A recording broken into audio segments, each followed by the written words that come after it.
O maior medo do ser humano é falar em público. O ser humano tem tanto medo de falar em público que se ele estiver num velório e pedirem para ele fazer as últimas palavras do morto, ele preferia estar morto. Caraca.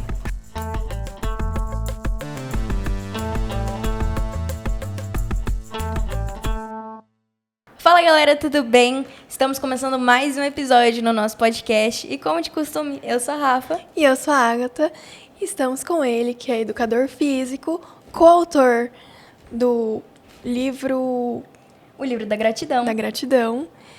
E coach esportivo com vocês, Fernando Brancati. Muito bom. Fê, desde já a gente agradece a tua presença aqui, é uma honra ter você com a gente. Senta-se em casa e vamos começar o nosso bate-papo. Muito bom, muito bom. Obrigado pelo convite, fico muito feliz de estar aqui com vocês. Obrigado por convidar, né? E vamos seguir. Perfeito. Vamos nessa. Fê, pra gente começar, queria que você me contasse um pouquinho, antes de você ser coach, toda a sua trajetória, quem é o Fernando? Tá, vamos lá. Eu comecei a fazer educação física ainda no colegial. Eu fiz o curso técnico de desportos, né? É um curso que existia antes da regulamentação da profissão, isso até 98, quando a profissão foi regulamentada, né? Terminando o curso técnico, eu fui para a faculdade de educação física. O meu intuito era trabalhar na área acadêmica, fazer meu mestrado, doutorado e seguir na área acadêmica. E por ordem do destino, eu abri minha primeira academia em 98. Então, já dava aula desde 96 de musculação. Em 98, eu comecei com a minha primeira academia, né? E trabalhando desde a sala de musculação até gestão, coordenação, limpeza, fazia tudo. Multifunções. Né? Você tinha que se virar nos 30, né?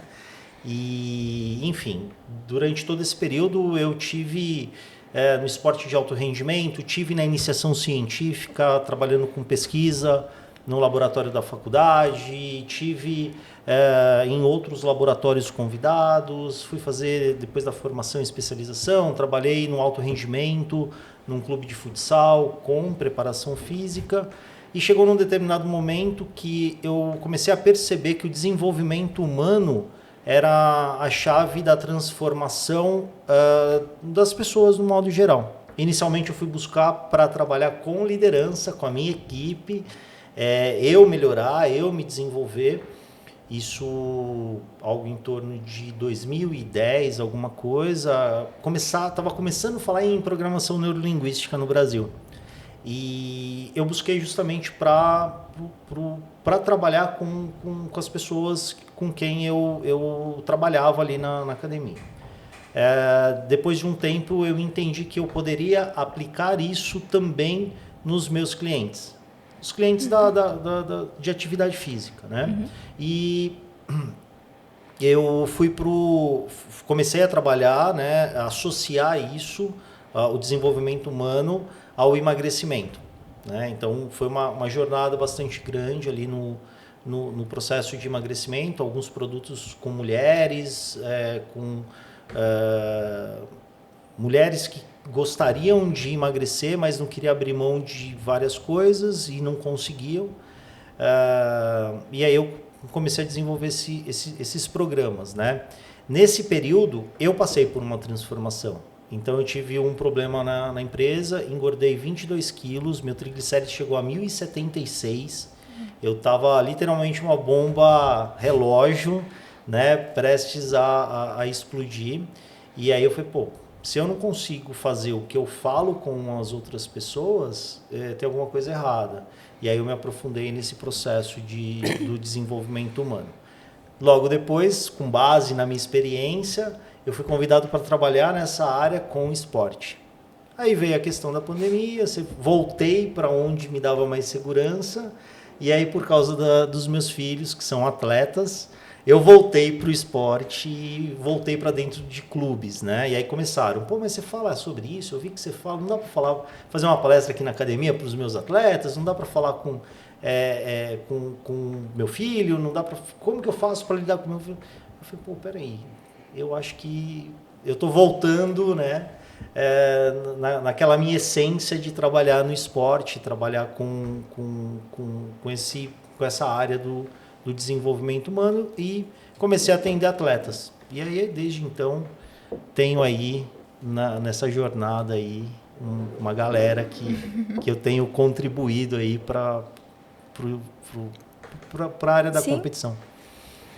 E Fê, antes da gente entrar exclusivamente na sua parte coach, eu tive a oportunidade de ler alguns trechinhos do seu livro, né? Uhum. E tem uma parte que me chamou muita atenção, que você fala que as pessoas, elas acabam descontando as coisas nas carências e por isso elas não conseguem, por elas não serem gratas, elas acabam descontando, né, naquilo que, nas carências, enfim. Você acredita que a gratidão, ela é um estilo de vida? A gratidão, ela é um estilo de vida, sim, e mais do que isso, né? A gratidão não é uma palavra gourmetizada, igual ela se tornou. Gratidão, na verdade, é uma prática de verdade. Quando você começa a viver efetivamente a gratidão, você começa a ter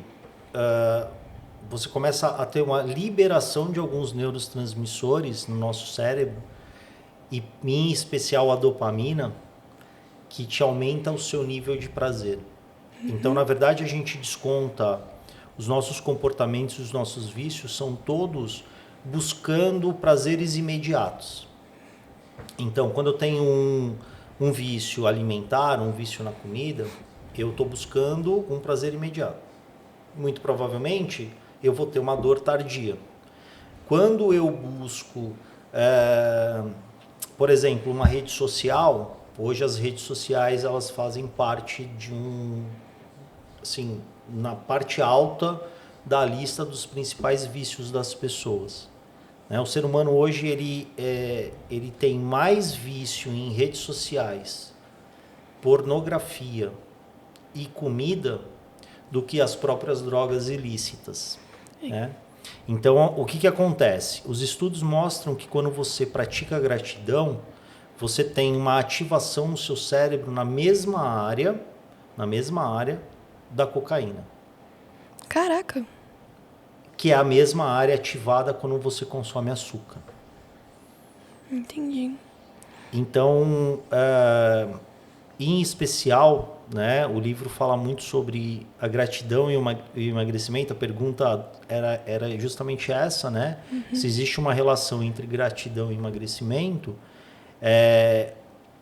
Eu percebi, né, quando eu fiz essa pesquisa, quando eu fiz essa provocação e aí fui buscar a pesquisa, que realmente quando você começa a se gostar, você começa a ser grato do que você tem hoje, com a forma que você está hoje, é o primeiro passo para você começar uma transformação na sua vida.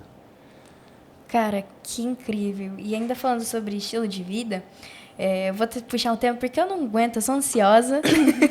Vamos trabalhar isso. Eu sou ansiosa. Não é só ela, não. E eu vou trazer um pouquinho para a minha vida. Sim.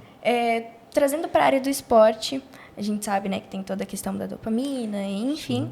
Mas eu quero trazer agora para você. Uhum. Primeiro, conta pra gente, o que é um coach esportivo? Aonde vivem, como trabalham, o que comem, onde dormem, tudo. Aqui você descobre no Cola Lá Planet. Show de bola. Vamos lá, um coach esportivo, ele é um profissional, né? Primeiro que o coaching é uma ferramenta, é uma metodologia, tá? Inclusive, se você pegar hoje no site do Comitê Olímpico Brasileiro, as duas áreas do desenvolvimento para a saúde mental é a psicologia do esporte e o coaching. A psicologia do esporte ela está diretamente voltada os aspectos emocionais, psicoemocionais do atleta, né? Principalmente lidar com pressões, lidar com dificuldades, lidar com as perdas, lidar com saudade, lidar com vários outros sentimentos, além de trazer um acolhimento, trazer um conforto para a vida desse atleta, né? Identificando exatamente causas de possíveis transtornos. O coach esportivo, né, e o coaching, que é a ferramenta, é uma metodologia onde a proposta é pegar o atleta num ponto A e levar ele para um ponto B. Né? Então a ideia é, eu transporto esse atleta de um ponto ao outro. Então eu quero performar melhor num determinado campeonato, competição ou numa determinada área. A gente desenha, né, um processo de desenvolvimento com base em perguntas poderosas, né, perguntas que a gente provoca o tempo todo, né, o nosso coach, que é quem faz o processo de coach, e essa pessoa ela começa a entrar num plano de ação. A ideia é entender, significar e agir, tá? Então é essa é a estrutura. O que faz um coach, né? O que as outras pessoas fazem, né? Faz a mesma coisa que as outras pessoas fazem. Eu busco fazer exatamente aquilo que eu ensino, aquilo que eu faço, né? 100%? Não. Por quê? Porque eu sou ser humano, porque eu tenho questões de prazeres imediatos, dores tardias, e enfim, eu tenho as minhas vulnerabilidades assim como as pessoas têm. Agora o mais importante é você ter clareza das suas vulnerabilidades. Quando você tem clareza das suas vulnerabilidades, você consegue transformar. Foi o que aconteceu comigo, né, quando eu engordei 22 quilos. Eu entendi aonde eu ia quando eu tinha um problema. A tendência das pessoas, eu gosto de usar essa metáfora, as pessoas têm um quartinho escuro para onde elas vão, né? Então, quando você tem um desafio, quando você tem um problema, quando você tem algo que te desconforta, e principalmente emocionalmente, e você não sabe gerenciar com esse ambiente, você vai para um quartinho escuro. E sair desse quartinho escuro é muito difícil sozinho. Né? E eu falo que sozinho não dá, que sozinho é difícil. Às vezes você precisa de ajuda, ou a maior parte das vezes você precisa de ajuda. Né? Então é basicamente esse o papel do coach esportivo. Você falando sobre desafios, eu não sou atleta, né? Mas eu tenho muita dificuldade com provas de concurso. De justamente planejar, porque para mim é um desafio eu pegar e eu me planejar, porque assim, eu não sei fazer isso, então eu tô aprendendo. Você precisa de um coach. Eu preciso de um coach. E jogando para esse gancho de desafio, quando você pega um atleta, qual o principal desafio que você percebe no atleta? Assim, eu não sei se tem um desafio geral, né? E como você geralmente faz para superar eles? É muito individual, tá? Eu diria que quando eu atendo criança, a maior parte do meu desafio são os pais. Né? Quando a gente pensa no Kids, né? Eu tenho muito atleta Kids que eu atendo e a maior parte são os pais. A interferência dos pais, não como pai, mas sim como treinador, como coach mental, como nutricionista, como outras áreas, né, que envolve esse atleta. Então o pai ele acaba fazendo esse papel ou tentando fazer esse papel múltiplo, né? Esse é o primeiro ponto, né? O pai muitas vezes ele traz para mim problemas projetados por eles na criança, né? Quando eu trabalho com um atleta mais velho que tem uma autonomia, normalmente um atleta adolescente para o profissional, para a fase adulta, as dificuldades são demandas muito específicas, né? Autoconfiança, baixa autoeficácia. Então eles acabam sempre trazendo o medo de errar. Então o atleta ele tem muita dificuldade de lidar com erro, muita dificuldade de lidar com erro. Assim, Fernando, jogador de futebol, por exemplo, enquanto eu não pego na bola, a primeira bola eu pego e passo certo, eu não fico confortável, eu fico incomodado, eu fico pensando que vou errar, que as pessoas estão olhando estão me vendo na arquibancada, que vão falar, vão me criticar, vão me julgar. E normalmente tudo isso está relacionado a medo. Né? Está relacionado ao medo. Né? Então, o medo do quê? De jogar futebol? Você só faz isso, você treina para isso. Medo do quê? De entrar no tatame e lutar? Multicampeão, você tem um monte de título. E qual é o medo? É o medo do julgamento. É o medo do que as pessoas vão falar. É o medo do que vão dizer na internet. É o medo do que eu vou postar. O que eu vou falar se eu perdi essa luta? Qual que é o texto? Né? Então, eu tenho dificuldade de lidar com as minhas vulnerabilidades. Eu falo, eu não posso mostrar isso, eu não posso... eu tenho que ter cuidado como eu vou falar para a minha audiência na rede social, porque eu só mostro o título. E agora? O que eu vou falar quando eu perdi? Então, depende muito, né, principalmente do meio que o atleta está inserido. E isso é muito individual, né? É muito particular. E não é muito diferente de você, tá, Agatha? Que tem essa dificuldade com relação a uma prova. Uma prova é uma competição. Né? Então, eu sempre gosto de uma provocação assim. Você acredita que as pessoas têm medo de altura? Eu tenho medo de altura. Você tem medo de altura? Você de casa tem medo de altura? Coloca aí nos comentários ou aqui no... Eu tenho medo de altura. Você tem medo de altura? Eu tenho medo de altura. Ixi. E você? Não tenho medo de altura. Não tem medo de altura? Não. Você tem medo de altura ou você tem medo da queda? Eu tenho medo da queda. Da queda. Da queda, com certeza. Percebe que os nossos medos eles estão relacionados ao que pode acontecer. Você tem medo de escuro? Tenho. Tem?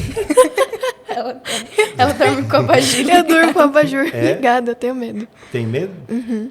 Mas você tem medo do escuro ou você tem medo de não saber o que tem no escuro?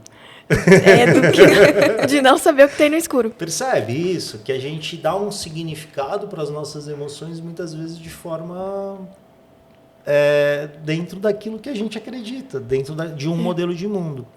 Tá? O maior medo do ser humano qual que é?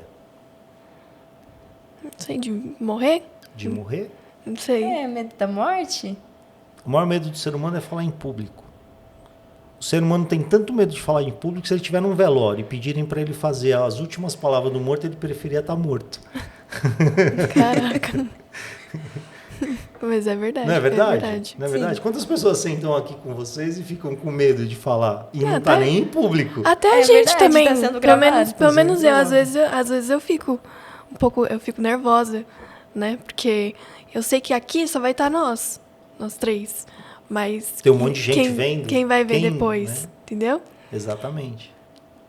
Tá. Tomara que muitas pessoas, né? Exatamente, muitas compartilha. A gente torce pro crescimento, né? sempre. Compartilha, ativa o sininho, né? Perfeito. Para chegar no máximo de pessoas e mais pessoas verem nosso conteúdo. Exatamente. Preciso de um coach, Rafa. Preciso de um coach. Quer ser o meu coach? A gente desenrola difícil, depois. Né? Não faz pergunta difícil, né, Agatha? Assim ao vivo, porque aí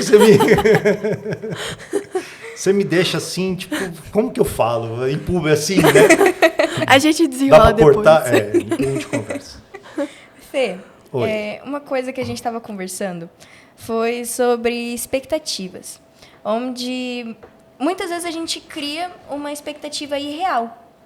Como você trabalha em cima disso, onde muitas vezes a pessoa ela cria uma expectativa irreal, onde às vezes ela imagina que deu 100% dela, ou enfim, e ela se frustra numa possível falha na próxima competição, ou afim.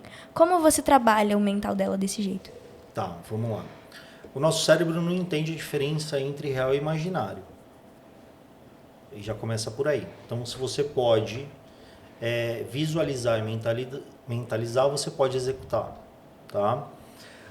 Uma das coisas que a gente tem que ter em mente eu com os atletas, eu não diminuo a expectativa dele em hipótese alguma. Tá? Eu diria para você que, eu até brinco, né? Que se os pais dessem um pouco mais de atenção para os filhos quando os filhos falam, pai, o que você quer ser quando crescer? Astronauta. O pai fala, besteira, é bobagem sua, né? eles dessem um pouco mais de atenção e ouvido a essa criança, muito provavelmente nós teríamos profissionais, talvez não da astronomia, mas profissionais muito bons em outras áreas, né? Porque ele desencadeou um desejo, uma vontade em ser algo quando crescer, né? Isso acontece muito no atleta, né? Então, eu vejo, por exemplo, dentro da minha casa, as pessoas me questionam, vocês não têm muita expectativa nas crianças? Vocês cobram muito elas? Assim, eu nunca vi um atleta profissional lá que chegou no topo ou que terminou a carreira e falou assim, eu tenho uma grande decepção na minha vida por não ter tido infância ou não ter sido adolescente. Mas eu conheci inúmeras pessoas, profissionais de outras áreas, que falaram, se eu não tivesse parado, ia ter sido legal ser atleta. Se eu não tivesse deixado de treinar, se eu não tivesse deixado de praticar um esporte quando criança, né, acho que ia ser legal ser um atleta. E isso está diretamente relacionado a sonho e desejo. Né? O problema é que a gente confunde o nosso imaginário com sonho e desejo. Uma coisa é você imaginar que você pode chegar lá. Então, por exemplo, você vai disputar um campeonato mundial. Né? A gente vai projetar o tempo todo a sua mentalidade, o seu imaginário no pódio. Hipótese alguma, a gente vai fazer menos do que isso. Tá? Então, a nossa expectativa é lutar o campeonato mundial para ser campeão. Certo? Certo. Dentro disso, a gente tem que ter e entender a realidade de ser uma campeã mundial. Certo? Certo. E dentro disso, a gente precisa entender o que pode acontecer ou o que você tem que fazer para se tornar campeão mundial. Quando você projeta, tá, a meta, projeta a expectativa, projeta o resultado, e você começa a diminuir isso, né, para micro-objetivos, para pontos pequenos, para micro-tarefas, você começa a ter um maior controle da sua ação com base naquilo que você quer chegar. Certo? Então, uma coisa assim, o atleta que está nos assistindo, eu quero ser... por exemplo, eu já atendi atleta do futebol que já com uma idade já mais avançada, ele falou assim, o meu sonho é jogar na Champions League. Se fosse uma conversa de ambiente, uma conversa, né, vamos dizer assim, uma conversa de bar, o pessoal ia dar risada da cara dele. Eu ia falar que tá maluco. Pô, você tá maluco. Olha a sua idade, você, cara. 30 e poucos anos você vai jogar numa Champions League.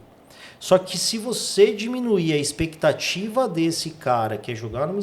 E não é nem expectativa, né? A expectativa talvez é algo que ele tem muita vontade e tudo mais, tal. Mas se você fala para ele assim, cara, você não vai conseguir, você não vai chegar lá, não dá mais, você tá muito velho, talvez ele não continue nem jogando no time que ele tá. Sim. Talvez ele não consiga dar um passo a mais. É importante trazer a realidade para o atleta dizendo, olha, você sabe que é muito difícil. Quantas pessoas você conhece com a sua idade que chegaram numa competição tão grande assim? Né? Quais são as evidências que você tem, né, para você chegar numa competição desse tamanho?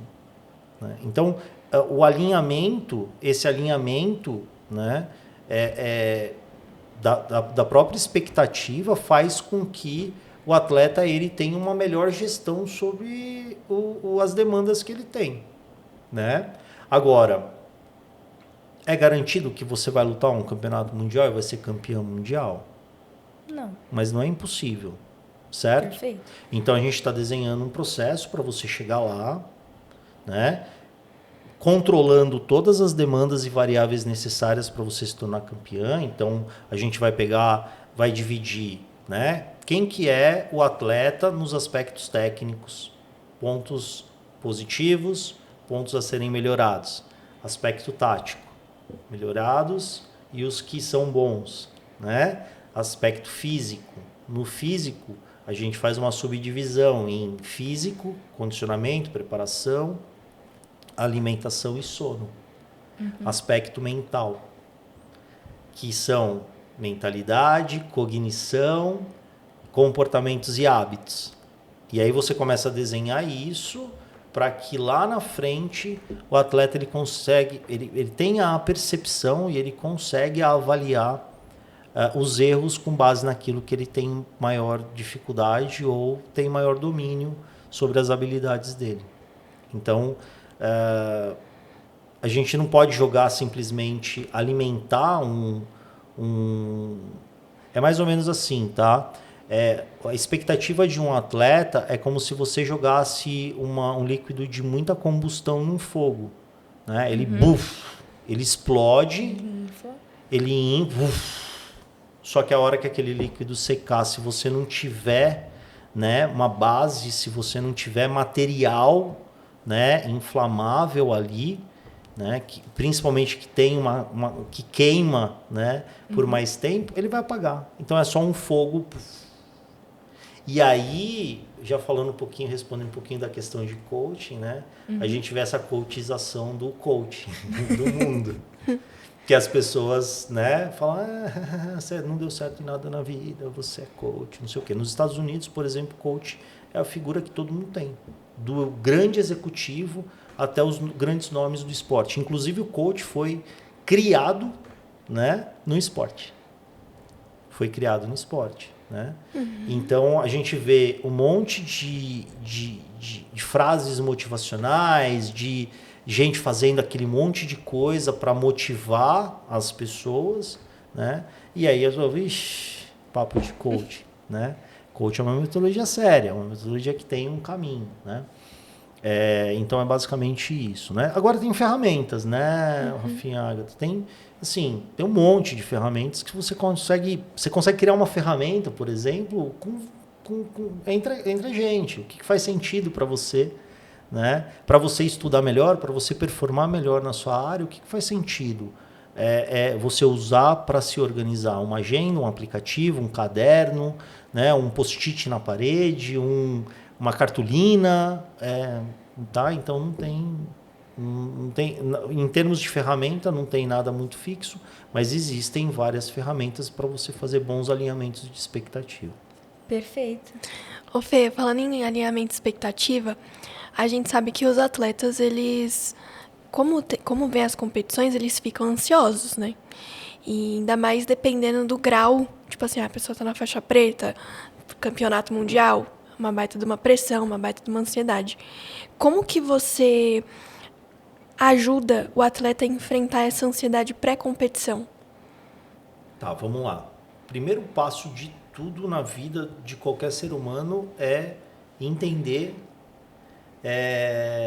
significar e entender aquilo que ele está vivendo, aquilo que ele está sentindo. Então, a pergunta é, o que é ansiedade? Né? A ansiedade, ela é uma emoção, é uma emoção complexa. Né? A gente tem as emoções básicas e a gente tem algumas emoções complexas. Né? Se a gente pegar divertidamente são emoções básicas. Fizeram o 2 com as emoções complexas. Eu diria que é mais ou menos assim, como eu trabalho com criança, então vai ficar mais fácil. Fica fácil, perfeito. Tá? Então, assim, cores primárias. Certo? A gente tem algumas cores primárias que quando a gente mistura, a gente tem cores secundárias. As emoções é a mesma coisa. Tá? E assim, estou falando de forma bem fácil, porque para quem está nos assistindo entender como que funciona. Então, quando eu tenho ansiedade, a ansiedade ela vem carregada de alguma outra emoção, que pode ser tristeza e medo. Sim. Certo? Como assim tristeza e medo? Lembra que a gente conversou que você sente medo do que as pessoas podem pensar? Sim. Se eu projeto o meu pensamento no que pode acontecer na luta, porque vão falar, porque um dia eu começo a gerar um sentimento no meu organismo que me gera essa emoção, ansiedade. Eu não controlo. E de uma forma bem maior, né? Bem intensa. Porque não é o perder a competição, é o que vão falar. Sim. E falar de mim é algo que me machuca. Eu tenho dificuldade em lidar com a crítica, eu tenho dificuldade de lidar com o julgamento. E isso é tão pesado, que me traz um sentimento extremamente ruim durante o treino ou até mesmo antes da competição. Tá? Então, primeiro é passar para o atleta esse educacional para ele entender o que ele está sentindo. Todas as nossas emoções, né? As emoções geram um sentimento no nosso corpo. Ele consegue identificar no corpo, né, os sinais do que ele está sentindo. Tá?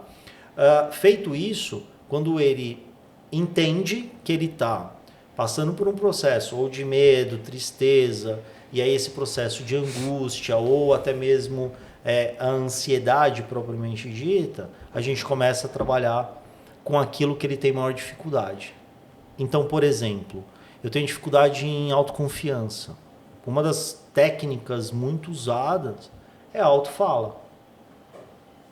Né? Então, o atleta ele trabalha muito autofala para melhorar a autoconfiança dele. Né? Ou, por exemplo, a visualização, a mentalização da sua luta, das suas qualidades, dos seus pontos potenciais. Você está reforçando, tá? Mentalmente, você está mandando uma informação para o seu cérebro está mandando uma informação para o seu corpo de que você está preparado para aquela competição ou para aquela luta. Tá? Então, respiração. Quando a gente sente medo, né, a gente tende a ter uma respiração mais acelerada, mais bloqueada. Essa sensação faz a gente travar, a gente paralisa, a gente fica travado, né? Então, quando eu começo a fazer uma respiração pausada, que eu vou trabalhando nessa respiração, eu consigo controlar meu sistema inibitório, eu tiro, né, do meu pensamento subconsciente, coloco no meu consciente, e aí eu trago novamente a razão, os meus potenciais, as minhas forças físicas, psicológicas, o meu preparo como um todo, né? O ambiente, as pessoas que estão ao redor. Então, com quem eu vou nessa competição? Com o meu professor, com a minha família, com o meu treinador, né? Em especial, tá? No meu trabalho, quando eu estou, seja no ginásio, né, ou no campo ali, quando eu estou com o atleta, eu busco sempre reforçar esses pontos com ele, né, reforçar os pontos que a gente falou ao longo do processo, tá? Ou até mesmo eu faço um aquecimento mental mesmo, né? A gente faz uma ativação mental e aí o atleta tende a entrar mais conectado. Uma das coisas que eu tenho estudado ultimamente é a neurociência aplicada no esporte, né? Então hoje existem algumas ferramentas, alguns aplicativos que você consegue melhorar a atenção, tomada de decisão, controle de impulsividade. Então são joguinhos desenvolvidos por pessoas, por cientistas que melhora e ativa o seu cérebro. Então, por exemplo, uma prova, você ir fazer a prova, você chegar na prova com o seu cognitivo ativado, muito provavelmente seu foco e atenção vai ser maior. Né? Então hoje tem muita coisa bacana na área do esporte que a gente está conseguindo levar para melhorar a performance do atleta, não somente com a parte física ou com a parte técnica. Sim, isso que você falou me chama muita atenção, porque são ferramentas que funcionam muito bem e algumas delas funcionam só em momentos pontuais, tipo a respiração, às vezes vai usar os cinco elementos, então o olfato, a audição, enfim. Mas como que você trabalha essa pressão com os atletas a longo prazo? Quando você já percebe que o atleta ele já tem algum tipo de ansiedade, ele carrega isso por mais tempo e às vezes fica matutando aquilo na cabeça dele por mais e mais tempo do que deveria. Como que você lida com essa alta pressão? Tá legal, vamos lá. Se essa ansiedade ela tem uma característica de transtorno de ansiedade, eu indico para um profissional competente. Encerra o processo ou a gente trabalha em paralelo com um psicólogo e aí se o psicólogo entender que é um encaminhamento com um psiquiatra, é psiquiatra e cada profissional tem a sua competência, tem o seu trabalho, tem o seu estilo. Não tenho assim a mínima intenção de diagnosticar absolutamente nada de nenhum atleta e também nem ficar indo buscar a vida do cara pregressa. Assim, ai, você tem... O problema é que tem muita gente que procura problema na solução, né? Então você não tem problema nenhum e o cara tá te colocando um monte de problema na vida. Eu falo, não tem problema, gente, calma. Eu só queria respirar, eu só queria ficar melhor na competição. Então, se é uma ansiedade, né, com uma linha, né, de transtorno, é algo muito mais profundo, é algo que realmente precisa de um trabalho, um acompanhamento psicológico, psicólogo. Vai lá no psicólogo.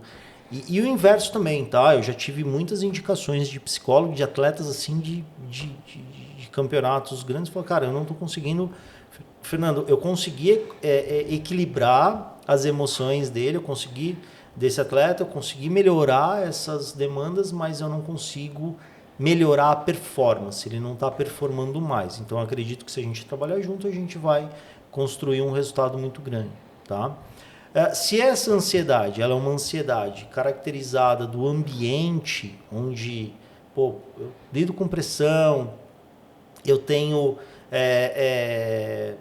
eu não consigo administrar, por exemplo, né, o meu sono, eu não consigo identificar, né? Identifica com o atleta quais são os pontos que ele tem, que ele chega, para ele chegar nesse estágio de ansiedade, e aí você vai modulando, né, esse atleta ao longo do tempo.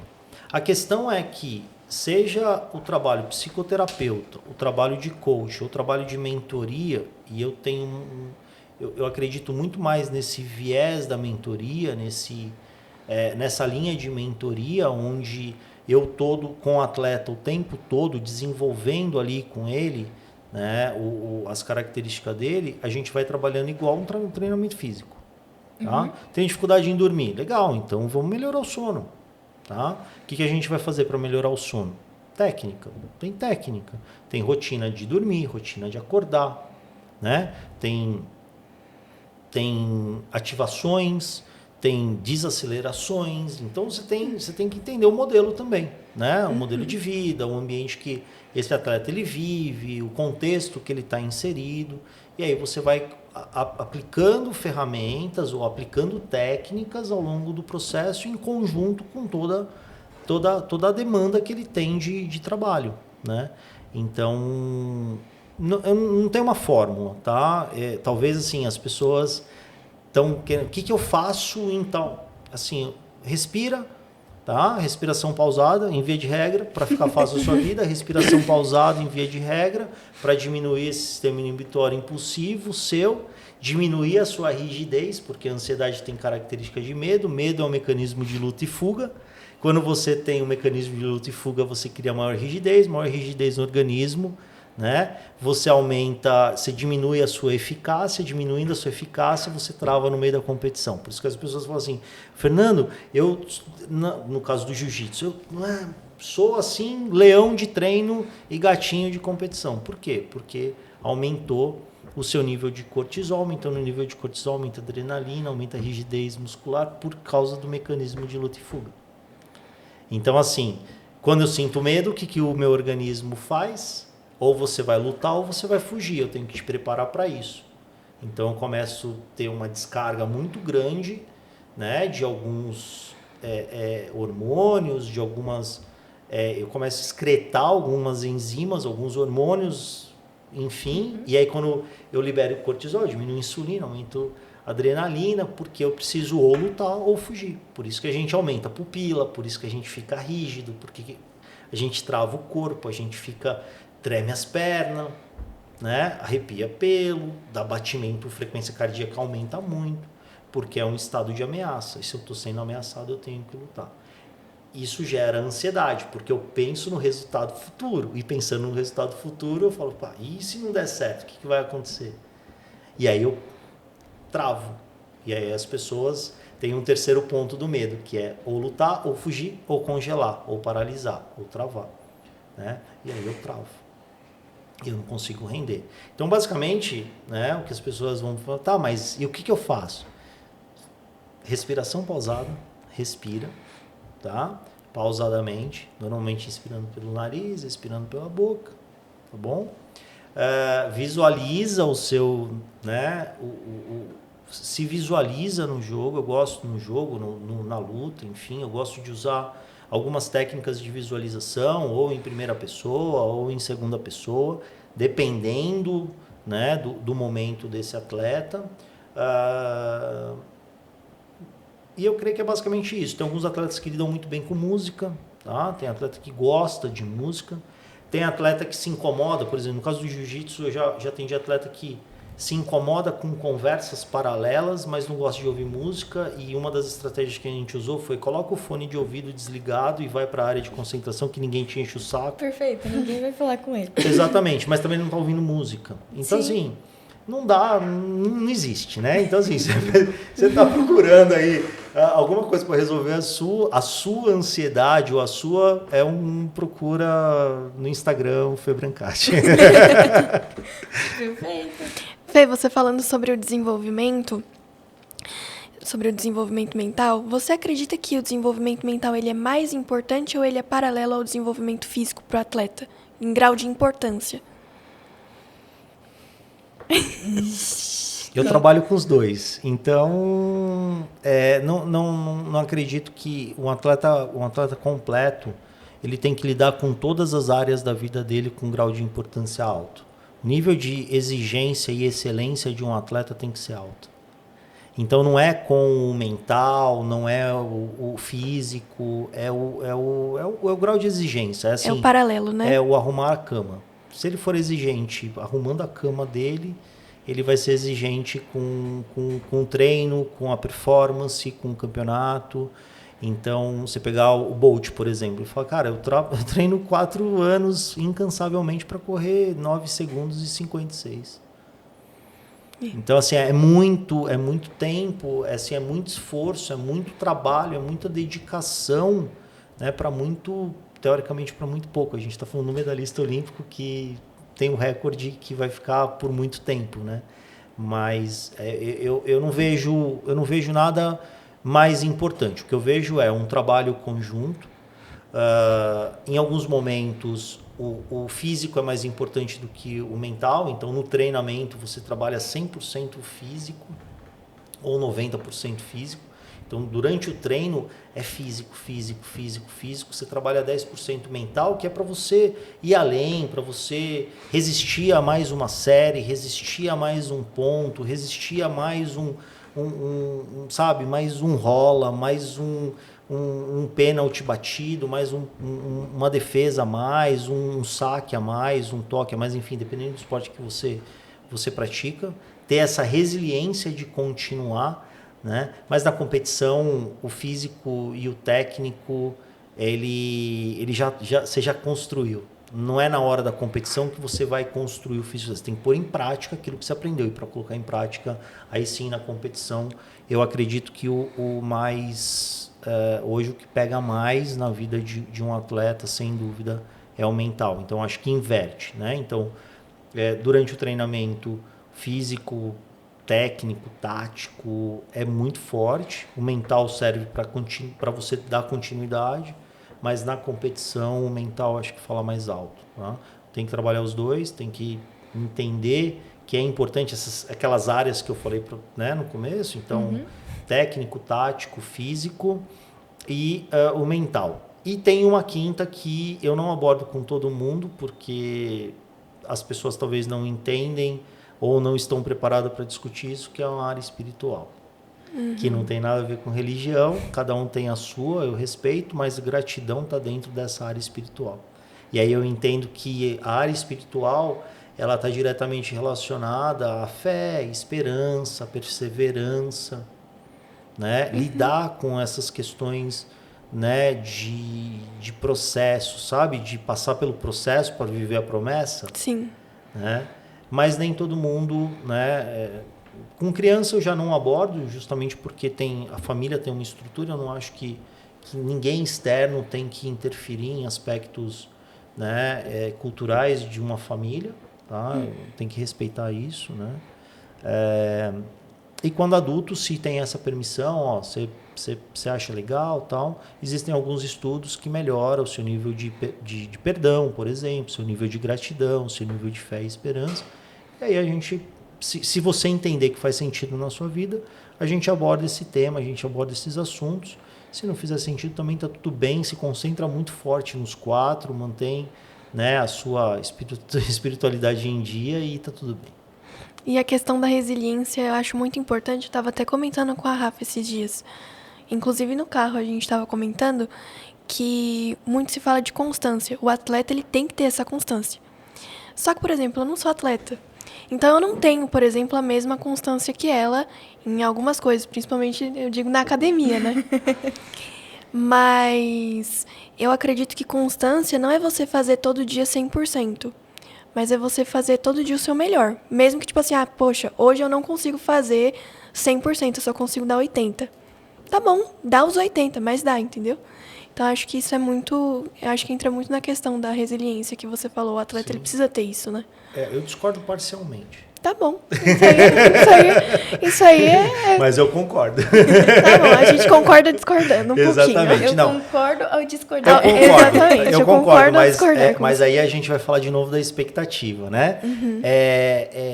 Eu não diria que você tem que dar o seu 100%, ou o seu melhor, ou os seus 80%. Eu vejo o seguinte, é o que eu falo para os atletas, nem todo dia a gente está 100%. E isso é fato. A gente tem um monte de... né? Antes de existir um atleta, antes do ser atleta, tem um ser humano. Né? E o atleta por si só, ele já tem uma dificuldade inata, porque o atleta trabalha 24 horas por dia, sem férias. Muito fortíssimo, viu, Agatha? Então, a gente não ser tem atleta, exatamente, ser atleta é um baita de um desafio. Por que é um baita de um desafio?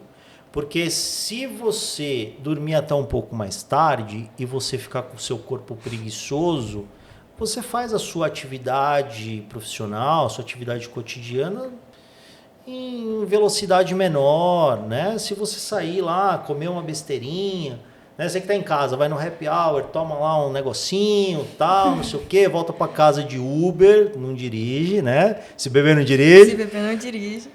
Você fica lá 2, 3 dias meio com o fígado meio trabalhando ali a seu favor, né? Cara, você vai. Agora o atleta não. Sabe? Uma noite de sono mal dormida, sabe? Vai dar Dá um revertério. Dá um revertério. São 2, 3 dias ali que você fica meio entrando no eixo ali e tal. Você come um negócio fora do que você está habitual. Você sai de férias para voltar. Então, tudo isso tá dentro da profissão. Sim. Né? Faz parte da profissão. Agora, o que eu falo muito para os atletas é o seguinte. Não é dar 100%, 80%, é entender o quanto você está hoje para você dar o seu 100%. E se você entender dessa forma, o tempo todo você está dando 100%. Tá. Só que a perspectiva é sobre você, não é sobre o resultado. A perspectiva é sobre você. Se a gente for pensar em atividade física, né? As pessoas elas tendem a procrastinar com um monte de outras coisas para irem buscar atividade física. Então, tive que trabalhar mais cedo, tive que ir para a escola, tive que estudar, tive que fazer isso, tive que fazer aquilo. Coloca o tênis, faz só 20 minutos. Faz 20 minutos. Talvez o efeito físico desses 20 minutos naquele dia não serve para absolutamente nada, mas tem um poder tão grande na sua mentalidade que o seu cérebro fala assim, ela foi mesmo assim. Talvez hoje eu não consiga estudar o quanto eu deveria. Eu queria estudar 8 horas por dia para o concurso XPTO, mas hoje não dá, hoje eu não estou bem, hoje eu não dormi bem, enfim, você tem lá o seu motivo, você entende que você não está 100%, sabe? Estuda 30 minutos, 3 vezes no dia, deu 1h30, é muito menos do que 8 horas, mas o seu cérebro entendeu que você continuou. Que você está continuando, que você não abriu concessão, você não negociou com você. Entendi. Agora, o atleta, ele, em contrapartida, ele tem que entregar o resultado. Ele tem um resultado. Então, são pontos diferentes, né? sim. Você também busca um resultado, né? Mas o atleta, muitas vezes até quem tem contrato, né? Um atleta que tem contrato tem que entregar resultado, não tem como, né? Sim. Você quer ver uma dificuldade? É trabalhar com um atleta que normalmente é um atleta titular e aí ele vai para o banco. Vem alguém no lugar dele ou o clube contrata alguém para, tipo, como reforço. Aí coloca ele no banco.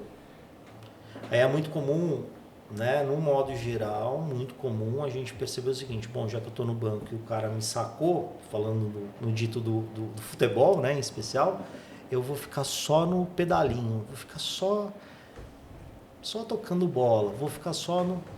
Esse cara nunca mais volta pro titular. E aí ele fala assim, tá vendo? Toda vez que isso acontece, eu não tenho uma nova oportunidade, mas ele não faz nada para mudar. E o cara quando ele sai da posição de titular e vai para o banco de reserva, a única forma da comissão técnica, das pessoas do entorno dele avaliar ele é no treino. E é no treino onde ele não entrega. Aí ele baixa o nível de exigência. E quando ele baixa o nível de exigência, o que acontece? Ninguém mais quer. O treinador reforça, tá vendo? Ele não é tão bom assim. Eu tinha certeza na troca. A diretoria fala, eu tinha certeza em trazer uma outra pessoa. Ele não rende. Né?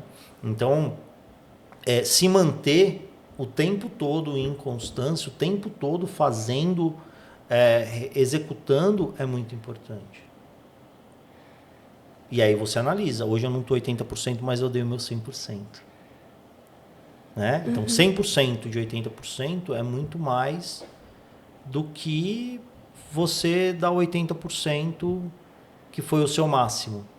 É complicado. É uma matemática que tem que fazer. E Fê, vamos falar agora quando a gente vai fazer um trabalho assim, né, preventivo durante a carreira. Quando a gente ajuda o atleta a enxergar que ele é mais do que o seu esporte. Falo de aposentadoria e essas coisas. Como que a gente pode fazer para ressignificar esse tipo de coisa, para fazer com que ele explore novos ares, novos propósitos, enfim? Até porque, de certa forma, o atleta ele vai ter, né? Quando diz aposentadoria, ele vai ter essa crise de identidade. Sim. Existem alguns esportes que você tem uma maior dificuldade. Por exemplo, o futebol. O futebol é um esporte que tem uma data de validade, né? Você tem a data de validade, mas você tem uma expectativa muito grande por parte desse atleta em jogar até onde dá, e às vezes ele não sabe o momento de parar, ou ele não é orientado sobre o momento de parar. Como toda profissão, você tem que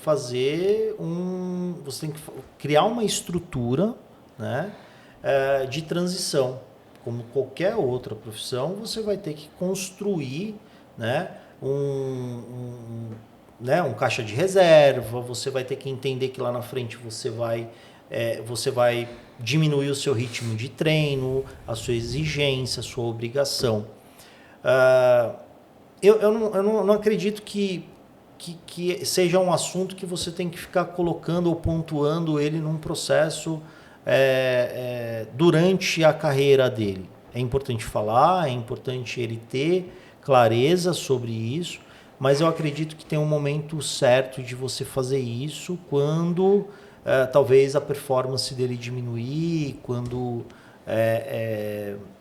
talvez os resultados não aparecerem mais. Então eu acho que tem alguns momentos mais oportunos para fazer isso. Agora, dentro de um planejamento, quando você faz um planejamento de carreira, isso você tem que colocar, né? Então, assim, eu quero chegar onde? Eu quero chegar na campeã mundial na faixa preta, por exemplo, no jiu-jitsu. Por quanto tempo? Quais as categorias? Até quando? E aí, depois disso, quais são as outras vertentes que você pode ter? Você está no seu o seu planejamento, por exemplo, da aula, montar uma academia, né? Montar uma equipe, montar uma consultoria. Então, o que você vai construir em paralelo à competição? Você tem essa pretensão? Não, eu quero competir até onde dá. Esportes coletivos, por exemplo, hoje você vê aí de alguns esportes muitos atletas saindo e indo para a área da gestão, para a área de analista de desempenho, para empresários de novos atletas, né? Então isso é bem comum. Agora, talvez distrair o atleta no auge dele com possibilidades de transição de carreira numa aposentadoria é aumentar o nível de ansiedade. Né? Você fala, Agora você está me vindo com uma dessa? não, vamos trabalhar isso. É importante você ter essa abordagem, mas também eu acho que é importante respeitar o momento que ele está. Né? Se ele está num momento de performance, não faria sentido você ficar pontuando o término da carreira na melhor fase dele, né? Sim. Agora, eu vejo que tem muitos atletas que têm pouco suporte, né? E aí, a maior parte dos atletas que se envolvem em problema tem a ver com aspectos comportamentais, né? Aspectos de valores, aspectos, né? Com relação à identidade pessoal dele. E você vê, a gente tem alguns casos aí, né, na mídia, principalmente no futebol, de jogadores que se envolvem aí em problemas gravíssimos, problemas seríssimos, né? São problemas comportamentais, né? Então, um jogador que ele aceita, né, participar de um esquema de jogos de cartão, por exemplo, tem a ver com valores, tem a ver com comportamento, tem a ver com o modelo de ambiente que ele está vivendo, né? Então, chega num determinado momento, eu acredito, ou algumas ações que os jogadores ou atletas acabam tendo, é justamente por falta eu acho que de pessoas no seu redor, né? Uma consultoria mais próxima. Pessoas ajudando ali, né? Que gerencia isso. Às vezes até ele não pede, né? Às vezes não conta, porque ele sabe que é errado, e aí, sabendo que é errado, eu também não quero expor. E aí, acredita que não vai dar nada, sabe? Assim, então, e eu já vivenciei, tá? É tenso. Ô, Fê, você acredita que existe um momento ideal para estar abordando isso com o atleta? De, por exemplo, o cara vai se aposentar já aí, você falou, o cara tá no ápice dele. Não vamos falar disso com ele no ápice. Mas você acha que existe, posterior ao ápice do atleta, um momento ideal para já ir aclimatando o atleta nessa ideia? Tá, vamos lá. Os esportes, no modo geral, eles têm algumas características especiais, né? Então, por exemplo, dificilmente você vai ver um jogador, ou a quantidade de jogadores que participam de clubes de primeira linha com idade mais avançada é pequena, né? Então, o fator idade, né, biológica, é um fator. Então, você tem que olhar muito para isso, né? Idade biológica, o clube. Às vezes o atleta ele não tem mais espaço num clube A, né? Ele já conseguiu se estruturar e aí ele vai voltar muito para trás e talvez não é o momento certo, né? Lesão, né? Então, assim, no meio do esporte você tem um monte de variáveis que você consegue controlar para você fazer esse trabalho, né? Não só, eu tô, né? A Rafinha. Eu tô disputando campeonato, perdi um campeonato, vamos aposentar. Não é isso, né? Quando eu falo baixa de performance, é com base em algumas variáveis, né? Idade, né? O ambiente, o clube, né? Esportes individuais, eu creio que é mais difícil esse negócio de clube, né? Mas o esporte coletivo, por exemplo, o cara jogava num clube em alto ali, né? Ele já não consegue render mais. Se ele na janela de transferência dele, ele vai para um time lá embaixo, você vai terminar lá embaixo, então, né? E eu acho que tem a ver também com a questão da vida do atleta, né? Eu acho que quem tem que tomar essa decisão muito é o atleta, né? Eu ia até te perguntar se você acredita que a família, né, a estrutura familiar do atleta, ela influencia nesse processo dele. Nesse em especial? Sim, Ou em tudo? nesse processo dele entender que, tipo assim, poxa, agora, por exemplo, tá na hora de eu me aposentar, nessa tomada de decisão dele, assim, que é importante, né, pra vida dele. Sim. Eu vejo que a família, ela interfere positivamente e negativamente em tudo na vida do atleta, né? A interferência do meio, não só da família, mas do meio que o atleta está inserido, ele tem uma interferência o tempo todo, né? Então, por exemplo, um atleta que sei lá, joga num time grande aí, todos os colegas dele com um carro de não sei quantos milhares de reais ali, e ele não tem um carro daquele, então talvez, mas ele também não tem o salário daqueles atletas, entendeu? E aí ele, de alguma maneira, ele busca recursos para ter o carro que os outros têm. Então o meio vai sempre te influenciar, né? O meio, a gente é a média das 5 pessoas que nos cercam. Então, se você anda com pessoas, né, com campeões, com pessoas que estão no meio competitivo, com pessoas positivas, pessoas que estão buscando o topo, né? Eu falo muito rumo ao topo, né? A gente se vê no topo, tal, porque se você anda com pessoas que estão buscando o topo, com certeza você vai chegar no topo. E essas pessoas não vão te criticar, elas vão te ajudar a chegar no topo. Né? Agora, se você vive no meio de pessoas onde não acreditam no potencial, nem no potencial delas, vai ficar muito difícil. Então, eu vejo que sim, é importante. Acredito também que o atleta precisa dividir isso com a família, seja lá, né, esposa, filhos ou a família que ele considera família. É uma decisão que ele não vai tomar sozinho, com o empresário dele, com o coach de transição de carreira, com o psicólogo, não vai tomar sozinho essa decisão, tem que ter esse meio, essa participação conjunta, até para ele se sentir bem, para ele não construir um sentimento de frustração, de ter feito na hora errada, de ter que chegar em casa todo dia e se justificar, sabe? E administrar, né? Você devia ficar mais um pouco, Então, eu vejo nesse sentido. Agora, cada esporte tem uma particularidade. Se você pegar a ginástica artística, por exemplo, a ginástica olímpica lá, as meninas, os atletas, né? Os atletas, eles se aposentam super cedo, né? Essa semana mesmo teve um atleta que se aposentou da ginástica. O Arthur Zanetti parou, se aposentou, né? Então, é uma vida, é uma carreira com uma validade muito estabelecida, né? É muito curta, no caso especial da ginástica, é uma carreira muito curta em termos de idade. Mas ela é muito longa, porque as meninas começam muito cedo. Os atletas começam muito cedo. Desde pequenininho, né? Então, assim, essa especialização precoce, principalmente na ginástica, ela é muito, muito, muito cedo.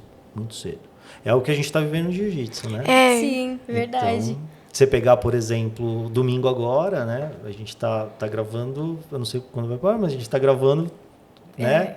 Agora teve o Rio Summer, 707, 710 crianças numa competição, quer dizer, 36% da competição foi criança. É muita coisa. É muita coisa, né? O ano passado a gente teve 3.300 crianças num brasileiro. Nossa! Ai, que delícia. A Rafa agora, né, Rafa, agora que você tá começando a pegar essa onda das crianças se profissionalizarem no jiu-jitsu, porque quando ela começou não era assim, não. E graças a Deus que tá assim, pelo menos a minha opinião é que como o jiu-jitsu ele tá ficando um esporte, não que não seja antes, mas agora tá ficando um esporte muito mais visto, né? O ADCC tá mostrando mais, enfim. Sim. E aí tá dando oportunidade para as crianças. O tio Fê tá dando muita oportunidade para as crianças. Demais. E por aí vai. Então eu acho legal essa profissionalização das crianças, porque já tem em outros esportes. Sim. Essa questão é uma discussão que a gente vai gravar mais 2 episódios aqui, se a gente entrar nela. É verdade. Vamos marcar. E vai ter que vir mais gente aí, porque tem que ter lugar de fala, senão a gente vai ser cancelado, tá? Mas assim, vamos lá. Eu acredito sim, né? Meu filho é atleta de Jiu-Jitsu Kids também. Hoje a gente convive, né? Na academia que ele treina, a gente convive com os maiores nomes do Jiu-Jitsu Kids, né? Quase que diariamente, né? E eu acho que um dos grandes riscos é você estabelecer comparação. Isso é verdade. Eu acho que não é um problema de você exigir ou você cobrar a performance do seu filho, o desempenho do seu filho, né? Ou melhorar a performance do seu filho no esporte ou no treino, no dia a dia, né? Mas o que eu percebo é muitas vezes os pais concorrem entre eles, competem entre eles sobre o resultado projetado nos filhos. Né? Então, a discussão de uma competição paga ou não paga para a criança, é bom, é ruim, estimula ou desestimula, ou faz... A empresa ou o campeonato pagar uma premiação, não vejo problema algum, não vejo problema nenhum. Eu vejo problema os pais querendo que essa criança compete, ganha um valor para pagar a conta, né? Isso eu vejo como um problema. Agora, muito se discute sobre essa questão da pressão, sobre essa questão dessa especialização precoce do atleta kids, né, em qualquer das modalidades, e o quanto que ele consegue progredir na carreira, né, sem desistência, né? Então, tem alguns estudos que falam ali que 70% das crianças elas encerram a carreira kids aos 15 anos, né? Mas não é um fato isolado, né? Um dos fatores é a própria seleção natural do esporte, né? Então, você pegar um atleta de voleibol... Vai funilando, né? E aí, assim, o esporte de alto rendimento, gente, não é inclusivo. Desculpa, não é. Pode até ser na primeira etapa, na primeira fase, mas vai chegar um determinado momento que não é para todo mundo. Não é para todo mundo. Sabe, não é para todo mundo. Não é saudável um esporte de alto rendimento. Nenhum esporte de alto rendimento é saudável. O fulano é atleta de futebol, de vôlei, de jiu-jitsu e, nossa, é super saudável. Não é. Vive com dor, vive machucado, vive com lesão. Passando fome de dieta, regrando os prazeres momentâneos ali, diminuição de dopamina, porque não pode, um monte de coisa. Então é muito mais amplo, né? Eu falo que assim, a vida do atleta é um iceberg, né? O que a gente vê é só a pontinha para fora d'água. Da água para baixo, tem muita coisa. Você quer ver um negócio que é muito complicado para o atleta no nosso país? Invisibilidade profissional. Invisibilidade profissional. Quantas vezes vocês já não ouviram alguém virar e falar assim, tá, mas e se não der certo? Você vai fazer o que da sua vida? Ou chega aquela, né, quando já tá batendo os 18 na porta, e aí, você não vai trazer a renda para casa? E a faculdade? Você não vai fazer nada? Né? Então, assim, a gente, no modo geral, a gente não vê o atleta como um profissional e com os seus reconhecimentos, né? No nosso país, por exemplo, um atleta, quando ele termina a carreira dele, não é que ele termina, eu me aposentei. Não, ele não se aposentou, não. Ele parou de fazer o que ele sempre fez na vida. Ele vai ter que arrumar... Ou ele vai ter que viver do que ele ganhou, ou ele vai ter que arrumar emprego ou fazer outras coisas na vida. Não é que ele se aposentou. Não, um atleta olímpico medalhou, fez, aconteceu e tal, e ele tem uma aposentadoria. Ele falou, não, agora ele vai viver de aposentadoria, Carteira, né? assim. Não vai, não. Volta, o game zera. Próxima fase. Vamos lá, você matou um chefão. Agora a gente vai para a próxima fase, vai ter que chegar no outro chefão e você vai ter que matar outro chefão.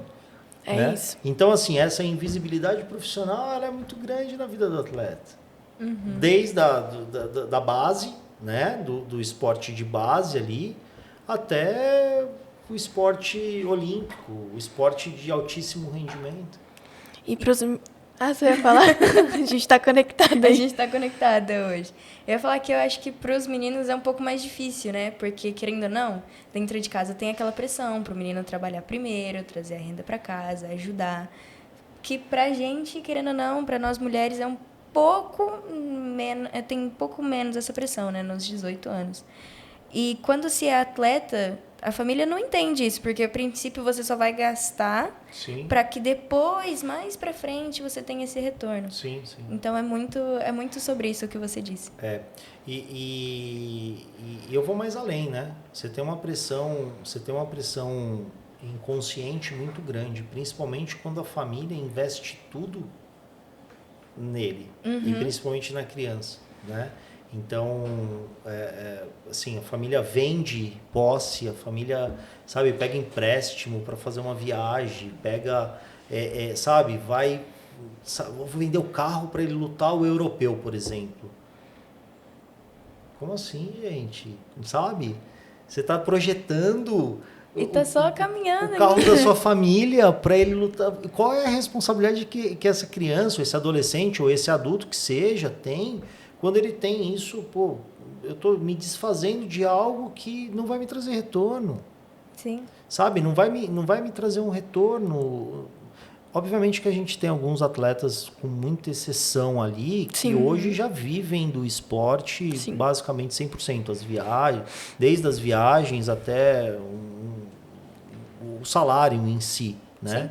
Mas olha a responsabilidade que você projeta na vida de uma criança. Imagina uma criança de 13 anos que o pai muda do Nordeste, do Nordeste para, por exemplo, para São Paulo, se desfaz de posses, de bens, para viver o sonho da criança. É isso que eu falo, gente.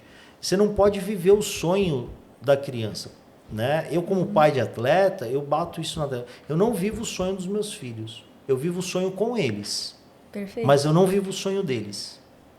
Né? Eu não vivo ali, meu filho vai ser o campeão mundial e não sei o quê. Eu alimento, eu coloco aquele combustível na fogueira, né? Ponho lá lenha, abano, incentivo, tiro o pé, brigo, né? Cobro, exijo e tal.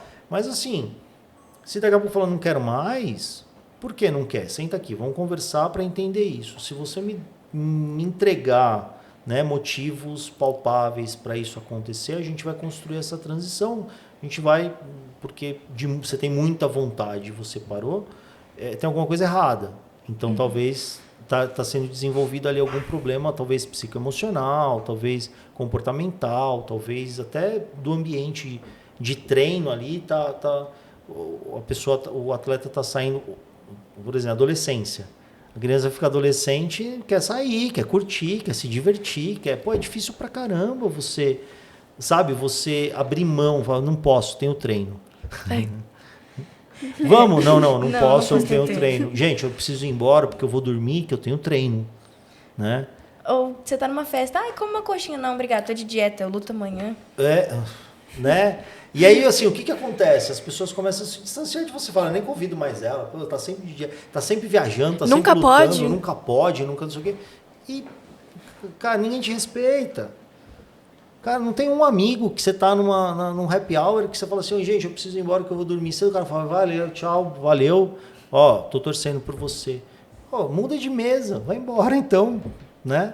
E aí você acaba tendo, inclusive, o seu meio de social começa a virar um meio social do esporte. Né? 100%. E aí você tem, aí depois tem um conceito, né, de família do esporte e família no esporte. Né? Então você tem a sua família que está com você no esporte, vivendo ali o esporte. E aí você constrói a família do esporte. Né? Que são as pessoas que estão ali ao seu redor. Né? Então hoje, por exemplo, eu me considero, né, a família no esporte de vocês. Com certeza. Né? Sim. Porque é o meio que a gente está vivendo. A gente se encontra nos campeonatos, a gente, né, se encontra em um evento, tá dividindo o mesmo espaço. Então eu posso contar, eu posso estar perto e tal. E vocês têm a família do esporte, né? Que está ali junto, que vem junto. Né? Tá? É verdade. É... Fê, Nosso bate-papo foi incrível. A gente precisa marcar uma volta pra gente comentar mais e mais, mas infelizmente a gente tá chegando ao final. Só colocar a data que a gente... Foi muito gostoso. Espero que você tenha gostado. A gente agradece a tua presença aqui mais uma vez. Quero agradecer aos nossos patrocinadores. A gente está aqui com a Art for Fight, ostentando a nossa paixão. A gente tem a Brasil Fruit, onde os produtos deles são completamente naturais. E o natural faz bem e o bem é bom. A gente também tem a Deus Alimentos, que há 80 anos vem trazendo a nutrição para os lares das famílias brasileiras. E você vai ganhar um kit saindo daqui hoje. Uau! Hoje olha você só. vai sair daqui cheio de presente. Adoro presente. Peraí, já adorei, gente. Peraí, Olha que só. antes da gente terminar, eu vou te dar aqui um presentinho pra Uau. você. Do mesmo jeito que a gente tá ostentando a nossa paixão, você também vai poder ostentar a sua. Vou já até abrir aqui, né? Pra Claro. gente... Claro, com certeza. mostra. Olha só, que linda. Muito bom, gente. Muito bom. A gente espera que você goste. Uau. Ó, que bonitona. Uau, que linda. Ó, muito bom. Art for Fight. Obrigado, obrigado. De nada. Gostei demais de estar aqui com vocês. Foi assim um bate-papo incrível, muito legal. Parabéns pela iniciativa, né? Adorei a caneca, adorei. Quem sabe, né? O Ser Atleta não vira também um apoiador, um patrocinador, né? Ó. E gostei muito do bate-papo, obrigado. Muita coisa pra gente falar, né? Sim, eu quase não gosto de falar também, então. Fica tranquilo, que nem eu disse, aqui a casa é sua. E estou à disposição. Obrigado para quem está nos assistindo, né? E vamos lá, rumo ao topo. Rumo ao topo, Rumo ao topo, sempre. galera. Galera, espero que vocês tenham gostado. Um beijo, fiquem com Deus e cola lá. Cola lá.